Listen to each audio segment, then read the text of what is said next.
Hello, welcome to my video series of algorithms. This is part 5 of Module 1, Sorting Algorithms. In this video, we will provide a detailed time complexity analysis for the shell sort algorithm. Recall our goal is to show that it runs in O n to the power of 1.5. Before the formal analysis, let's first discuss the crux of the proof. Recall that we are using the insertion sort algorithm for each H-sort phase. Consider the insertion stage for the element AI. According to insertion sort, we will compare AI with its former elements with a gap of H and insert it into the proper location. What we'll try to show here is that the comparison is only required for a small set of elements that are close to AI. They are the yellow elements before AI. For the elements that are further apart, i.e. the black elements, no comparison with them is required. We can also show that the number of elements that need to be compared is bounded by OH at the H-sort phase. In this case, at the earlier sorting phases, since the increment is large, we don't have many elements to compare with. On the other hand, in the later sorting phases, as the number of elements to be compared also drops with H, we don't have many elements to compare with either. Before the detailed analysis, we will first define the increment series. It turns out that the anticipated time complexity can only be achieved with certain increment series. Here, we will use the series proposed by Hebard, that is, the series of 2 to the power of k minus 1, 2 to the power of k minus 1 minus 1, and so on. Let's first establish a loose bound for an H-sort phase. Recall the process of inserting an element AI into its proper location among the former elements. We shall compare AI to each of its former elements. Therefore, the time complexity is bounded by the number of elements before AI. Say we have n elements in total, and the increment is h. In this case, the number of elements that AI needs to compare with is n over h. Given the effort for inserting each element AI, and the fact that we have n elements, the overall time needed is n times n over h, or n squared over h. Note that this is a valid but loose bound, and we will further tighten it. Now, consider the HK sort phase. We know that when performing HK sort, the list must be HK plus 2 sorted and HK plus 1 sorted. Based on the definition, all elements in the list that are apart by HK plus 2 and HK plus 1 are sorted.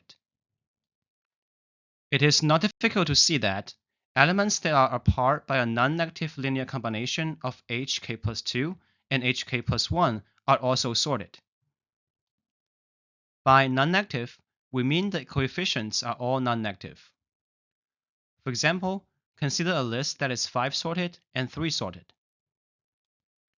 We know that the elements that are apart by 8 are also sorted. Consider an element AX. Because the list is 5 sorted, we have AX is smaller than AX plus 5. And because the list is 3 sorted, we'll have AX plus 5 smaller than AX plus 8.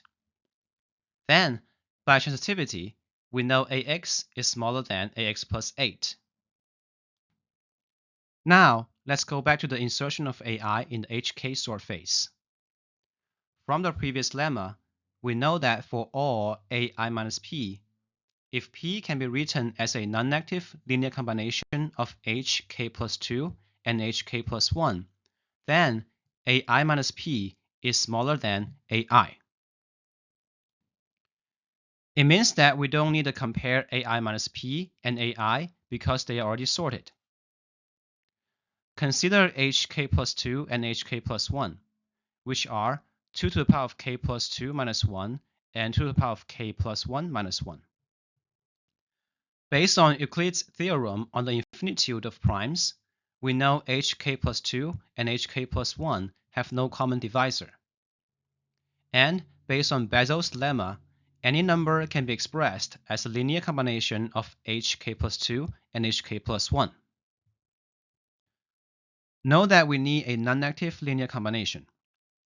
Then we say that all numbers larger than hk plus 2 minus 1 times hk plus 1 minus 1 can be expressed as a non-negative linear combination of hk plus 2 and hk plus 1.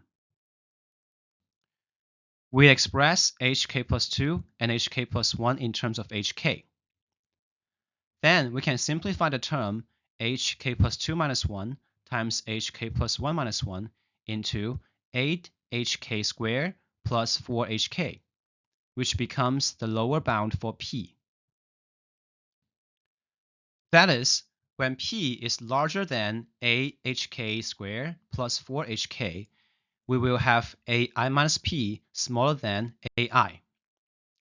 Recall that we are discussing an hk sort phase.